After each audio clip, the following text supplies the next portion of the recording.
What's up, History Peeps? Today we're going to be going over the Cold War, early edition, from 1945 all the way to 1975. So when you think of the Cold War, these are usually the crises that come to mind. So let's get started. This is a basic understanding. There's way more to the Cold War than meets the eye and more than we'll cover here, but this is enough to get you started on a crash course into understanding exactly what's going on. So the first thing I'd like to bring to your attention are who's going to be president of the United States. We're going to look through the lens of the United States for the Cold War for this early part here. And so who's leading this operation? Well, you're going to have Truman, right, from 1945 all the way to 1953. You're going to have Eisenhower, or Ike, from 1953 to 1961. You're going to have JFK from 1961 to 1963, gets assassinated in Dallas on November 22nd, 1963, and then LBJ will be president from 1963 to 1969,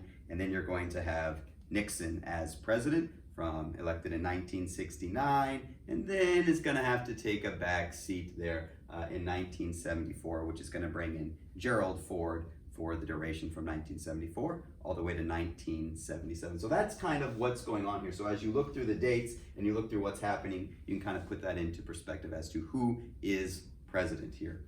All right, so let's get started with this stuff. Basically what you need to know is everything gets divided. The Russians lost 20 million soldiers in World War II, and they say we want a stake in the free world. And we are going to want our fair share. So if you look at things, everything's divided between East and West, North and South. And so over here, you can see Europe is divided. And I know this is not what Europe looks like, but just to make it easy for you, everything on the West is going to stand for capitalism and democracy. It's the United States and England and France and our allies. And then the Russians are going to be over here in their sphere of influence in the East. So Europe is going to be divided.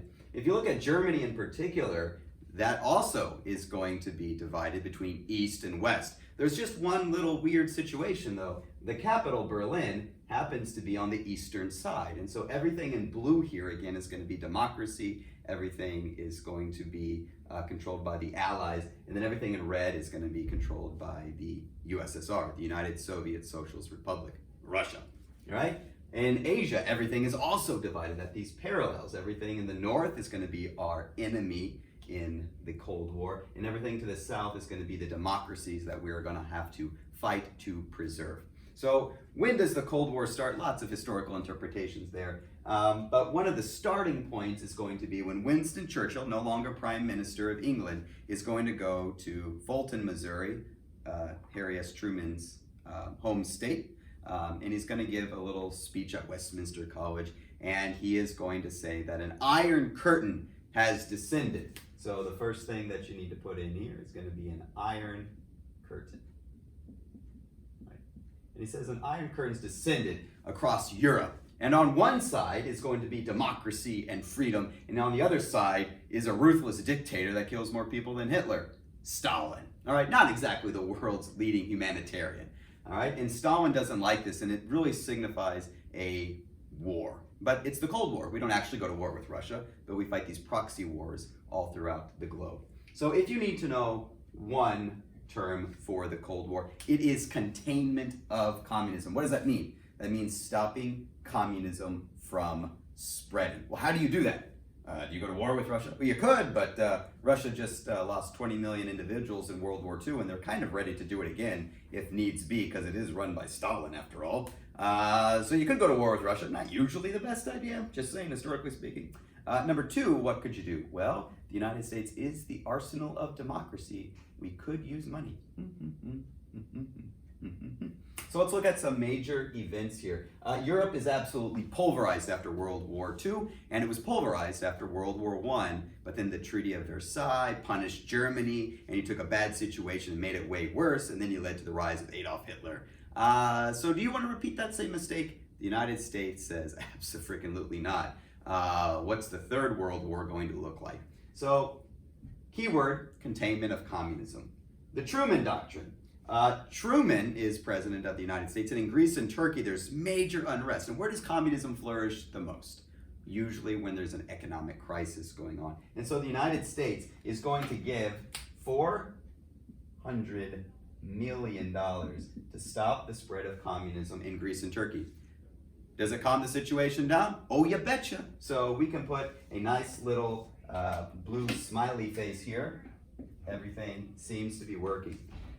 All right, Europe, as I alluded to, is pulverized. If you look at these photographs, Europe is just in smithereens. All right, so George C. Marshall, who was our leader during World War II, commanding all the armed forces, he has a plan, and the plan is $13 billion. That's in trillions of dollars today, but at the time it's $13 billion, free. Just take it. And the only way that you get the money is if you agree that you're not going to be communist. $13 billion, Europe, take it or leave it. We even offer it to Eastern Europe and Eastern Germany. They respectfully decline. All right? Obviously, giving up communism probably not going to work so well. So, $13 billion. Free! All right? We're the arsenal of democracy. All right? We consider it money well spent because it's preventing a third world war. And we are bringing in supplies, we're building up the infrastructure, and we're letting Europe go down a better route than it did at the end of the First World War. All right, Stalin is not exactly thrilled that this United States and allied sphere of influence resides in the capital, all right? And he wants us out. And he basically tells the United States, either you get those people out of my territory or I'll starve them to death. And you know that he'll do it because it's Stalin, baby. It's Stalin. He has no problem with killing people or hurting people or sending them to the gulags. No problem at all. And he's a bully. He's been a bully for a very long time. During World War II, he was technically on our side, but we really don't trust him. So what are you going to do? Are you going to stand up to the bully? Are you going to back down from the bully? What are you going to do? What are you going to do, the United States? And I'll tell you what we're going to do. We learn that when you appease a dictator, that leads to a crisis situation. So we appeased Hitler, gave him what he wanted, then he asked for more and more and more. And we're not going to do it this time. We're not going to give you Berlin. The capital is divided. You have your sphere, we have our sphere, and that's the way it's going to be, damn it.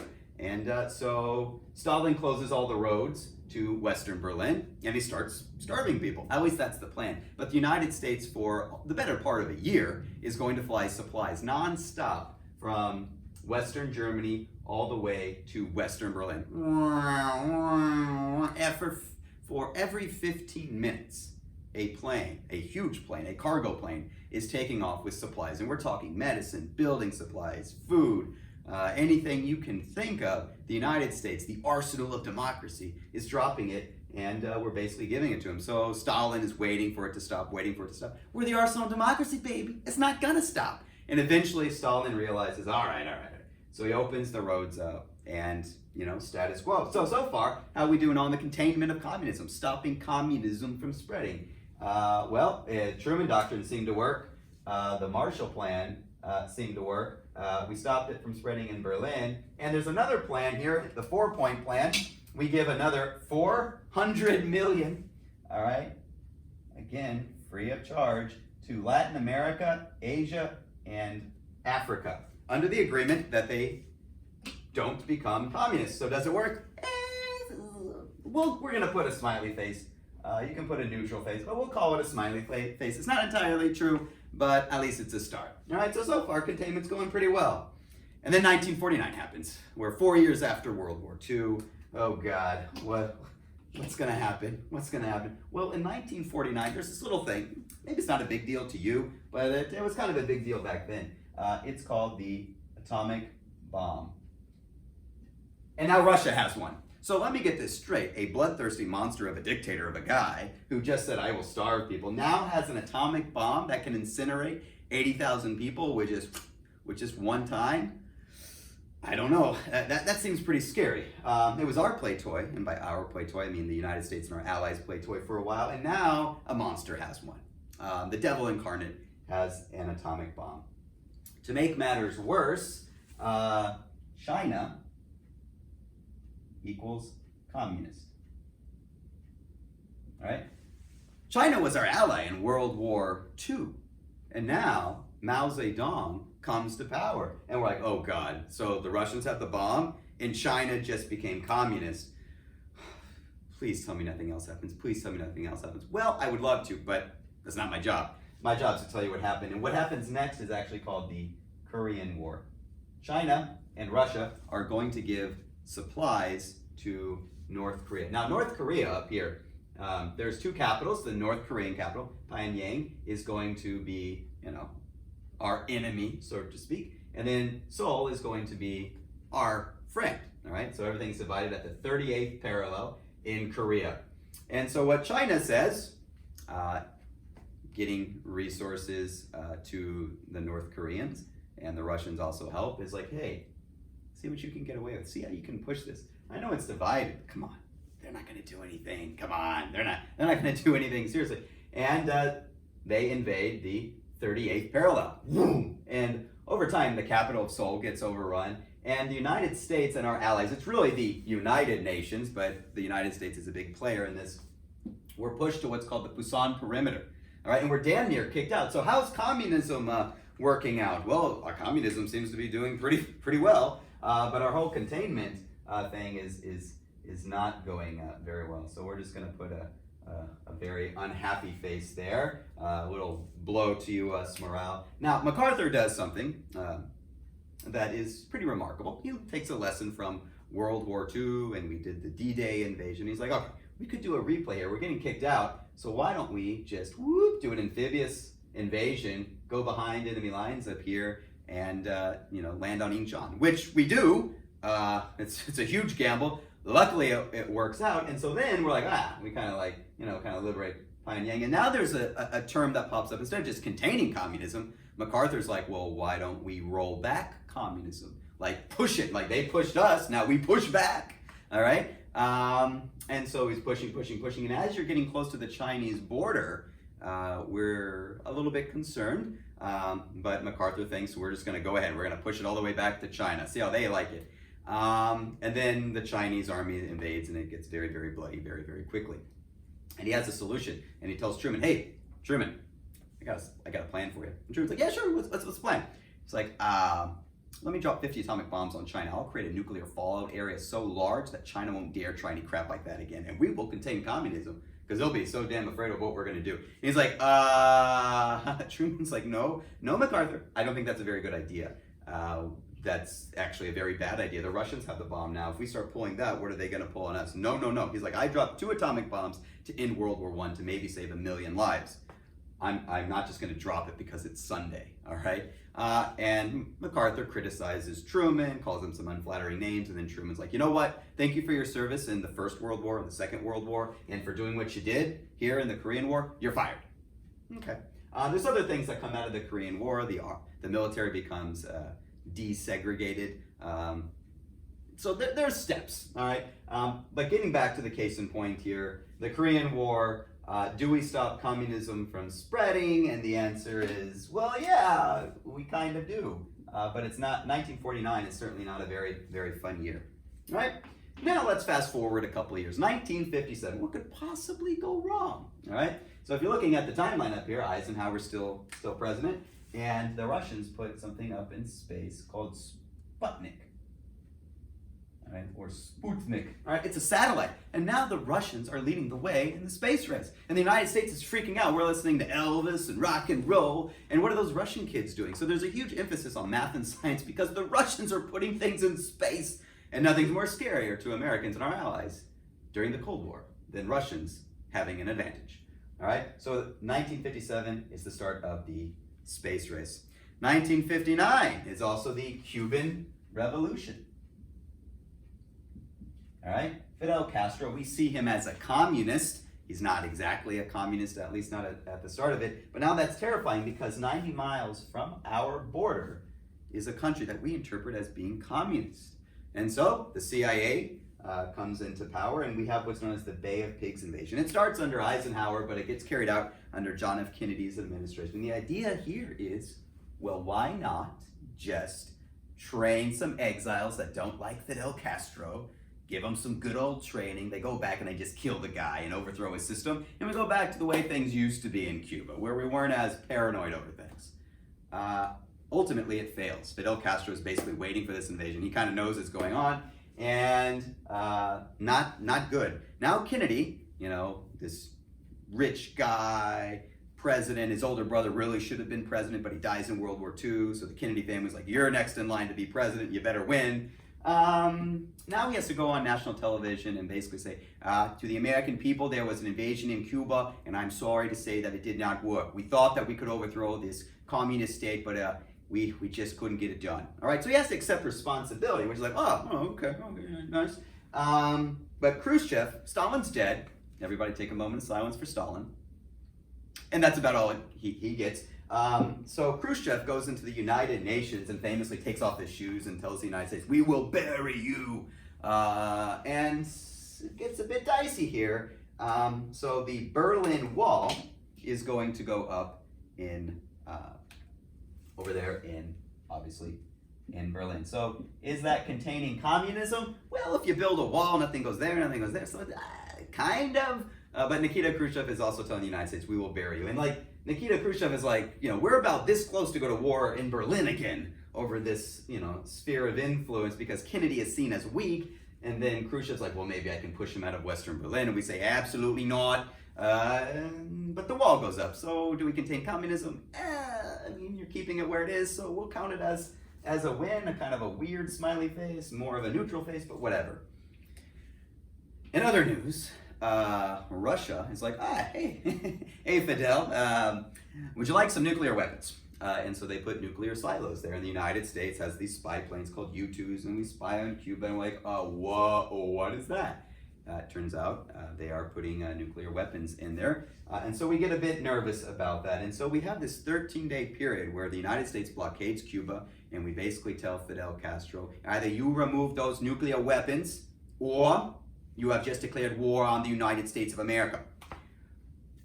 And Khrushchev is basically backing Fidel Castro, and they say, no, the United States has nuclear weapons in Turkey that you don't seem to want to remove ever. Why should we remove our nuclear weapons? What's fair is fair.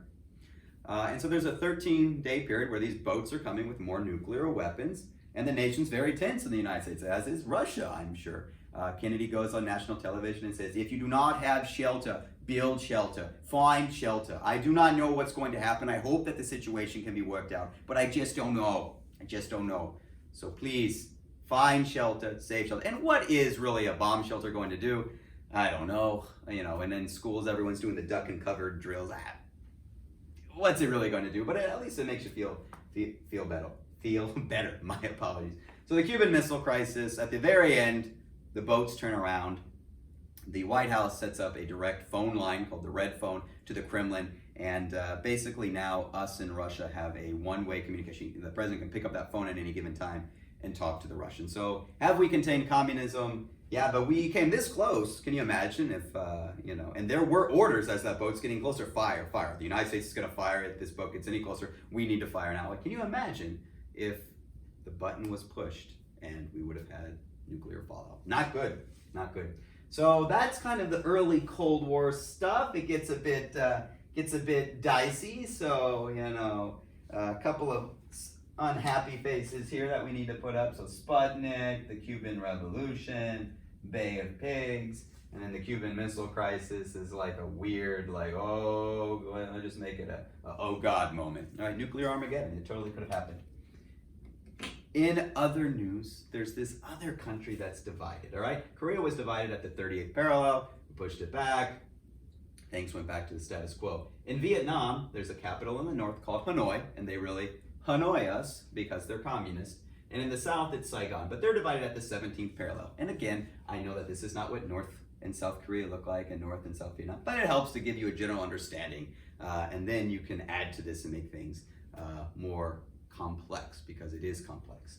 But long story short, after World War II, Ho Chi Minh believes that he's going to unite the country, that the Japanese were kicked out, and so that means that he's going to have his own sphere of influence. Well, the French controlled the territory of Vietnam before World War II, and so now the French are back, and then the French lose at the Battle of Dien Bien Phu, and so there's this weird moment where the United States is having to step in and we are supposed to allow elections, but then it's very clear that Ho Chi Minh's going to win and it's containment of communism and we don't want that. So fast forward, now it's 1964, Kennedy's been assassinated, President Lyndon Baines Johnson is president of the United States, LBJ.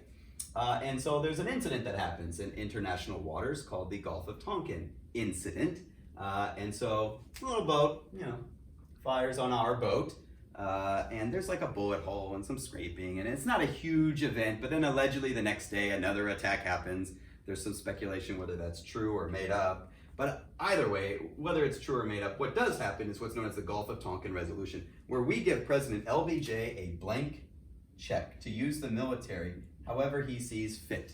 However he sees fit, he can use the military. So we start escalating the war in Vietnam, sending more and more troops, starting the draft. And most Americans think that this is the right thing to do, stopping communism from spreading. We're still the good guy. It's 1964. The war is popular. Now, there's always people that don't like war, but by and large, the war is popular until 1968. All right, what's our strategy to win the war? Well, it's called Operation Rolling Thunder. And the strategy is to bomb the living crap out of North Vietnam and to increase troops to South Vietnam. And over time, we're going to win. Now, the war goes and goes and goes. And 4 years later, we have this little event called the Tet Offensive. Tet is the Vietnamese New Year. And all of these cities that Americans have been told for about 4 years that we've liberated, we're freeing them, they get overrun, including our embassy. And this is a big thing, and it's caught on television, all right? Vietnam is the first televised war. You can see the death toll every night and the names of people who have died. And so now Americans start to become more critical of the war, and they say, I thought, have we been lied to? Have they been not telling us the truth for all these years? Are we really losing this thing? Does America lose wars? And so you start having protests, especially on college campuses where kids, some of their only way to not go to Vietnam is to go to college, but you have to have money and resources to do that. So really, it's a poor man's fight in a rich man's war. And it's not like fighting Nazis. A lot of Americans have issues with this war. And so the war becomes unpopular. You start having slogans outside the White House. Hey, LBJ, how many kids did you kill today? And you have even veterans coming back and saying, these are great and everything, but what's it all about? Like, I don't know why the hell my buddy's dead and how I came back, but I don't get it. I don't get it. And it messes with your mind, and it's really hot over there, and the conditions are just god-awful. All right?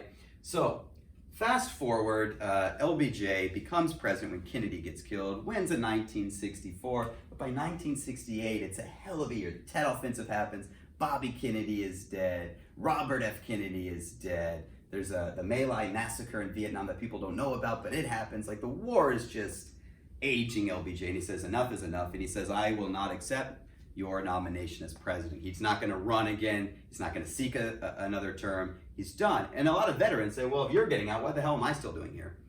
And now we entered Richard Milhous Nixon. He used to be vice president under Eisenhower, ran against Kennedy in 1960, but he had the flu, and so on television he looked kind of sick, and so Kennedy barely squeaked by. And so Nixon is going to promise peace with honor, that we are going to end the war in Vietnam, but we're going to do it on our terms. We're not going to lose a war. America doesn't lose wars, baby. All right, and he also has the help of the silent majority, right? The silent majority, all right, when you think of the 1960s, most people think of people smoking marijuana and protesting and burning the American flag, and all kinds of things. Most Americans didn't do either of those things, all right? Most Americans, at least according to the Republican Party under Nixon, believe that Americans believe in the war in Vietnam. It's a hard-fought fight, but it's one that we need to make to stop communism from spreading. It could be the domino theory. One country falls, another country falls, another country falls. And so he gets the help of the silent majority, that we're doing the right thing, and he wins the election, all right? And then almost immediately, he begins the invasion of Cambodia. What? Now, Cambodia, Laos, and Thailand are right next to Vietnam, and there's this thing that goes through from the north to the south called the Ho Chi Minh Trail, a series of tunnels that the Vietnamese had built, fighting off occupation from this country, that country, the other countries. And so we bombed the living crap out of it with napalm, but it doesn't do a lot of good. And so, well, they're sending supplies through Cambodia, and so we invade, right? It's supposed to be kept secret. People find out about it. And so at Kent State in Ohio and Jackson State in Mississippi, you have shootings at Kent State. These kids hear about, these college kids hear about the invasion of Cambodia and say, "Damn you, tricky Dick, damn you, tricky Nixon," and they break into the ROTC office, and they light it on fire, and then the National Guard comes, and a lot of the National Guard are the same age as the college kids, and they go, "This is an unlawful assembly, you need to disperse. This is an unlawful assembly. You have 2 minutes to disperse from the earth." Right? And then tear gas is shot, and then some college kid takes it and throws it, and some words are exchanged, and then the National Guard opens fire, and then you have college kids dead. At Jackson State, it's a largely black university, and blacks and Mexicans and other Hispanic groups actually per capita fight in the Vietnam War in record numbers because you have to be able to afford college to get the deferment. And so now Nixon is like, oh God, peace with honor. I won, but now college kids are dead. So he comes up with a strategy to win the war in Vietnam, which is very similar to the Operation Rolling Thunder, except it's a little bit different. There's 2 parts. Number 1, increase the bombing of the North and decrease the troops in the South. Right? So, all right. So that's a nice little strategy. So we're going to bomb them and crap out of Hanoi until they stop. And then we're going to start decreasing our troops. We're going to have peace with honor. We're going to go back to the way things were. We're not going to lose the war. We'll have containment of communism. All right. And then he comes up with this term called detente. Detente is a French word meaning lowering of tensions. All right. And so he's like, hey, let's lower the tension. So in 1972, Nixon, you can say what you want about his politics. He is paranoid. He does some things that are unethical. But in terms of having a Cold War approach to things, he's pretty damn good. You got to give credit where credit's due. So in 1972, he goes to China. Whoa, wait, you mean Nixon, the most anti-communist person that you can possibly have, is going to go to China? Mm-hmm. And then, almost immediately, he goes to Russia. Just because Russia and China are communists doesn't mean they exactly get along on everything. And so we're playing these two off each other. And eventually it leads to, if you need a conference, it's the Paris Peace Conference. So Paris Peace Conference. And long story short, we get a peace deal. The country's going to be divided. That capital stays, that capital stays. If it's ever going to happen, it's going to happen through elections, and the whole country will unify. But it will happen through elections. And if the North ever invades the South, we're going to bomb the living crap out of you again. And we have like some handshakes, and things are good, and everything's moving on pretty nicely. But there's just this thing that's going to happen called Watergate, which we'll get into here in a moment. All right, in other news, so basically we won the war in Vietnam, baby. For now. Next up, the War Powers Act decreases the power of the president over the troops. All right? If you look at it, look at what's going on up here, look at what's happened in Vietnam. Basically, we never actually declared war in Korea or in Vietnam.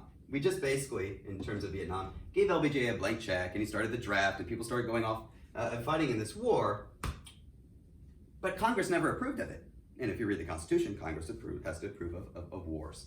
And so basically what happens is there's a limitation that it's going to decrease the power of the president. That the president has 90 days to use the troops, and then the troops need to come back unless Congress gives the approval. And that War Powers Act is still in effect today. In other news, and drawing to a close here, and it's a fateful thing that happens, Watergate scandal. Nixon's running for election in 1972, sends some people to spy on the Democratic headquarters at the Watergate Hotel, Washington, D.C. They get busted. They say, hey, if you take it easy on us, we'll tell you everything we know, man. And then they do. And then, Nixon denies it. He says, people need to know if their president's a crook. I'm here to say I'm not a crook. Turns out you actually are Nixon. He even has, the tapes. And he says, I'm going to burn the tapes. The Supreme Court says, if you do that, you're going in the slammer for sure. And so he has to release the tapes. And people realize, oh my God, the president cusses and lies and so long story short, it's a tragic story that Nixon, everybody do the Nixon, right? Nixon resigns the presidency. And okay, that's bad and sad and everything. But really what happens next is the fall of Saigon. All right, Gerald Ford becomes president. And this capital city of Saigon that we've been fighting for, and 58,000 Americans came home in a body bag to stop from being communist, ultimately that becomes Ho Chi Minh City, and all of this turns red. And that is the lasting legacy of the Watergate scandal. And that is the lasting legacy of the Cold War. That brings you from 1945 with some early victories and then over here to things that don't exactly work out so well. So there's way more to the Cold War, but I hope that this gives you at least a baseline understanding of what happened. So all the best and study those notes, and I look forward to seeing you later. Bye!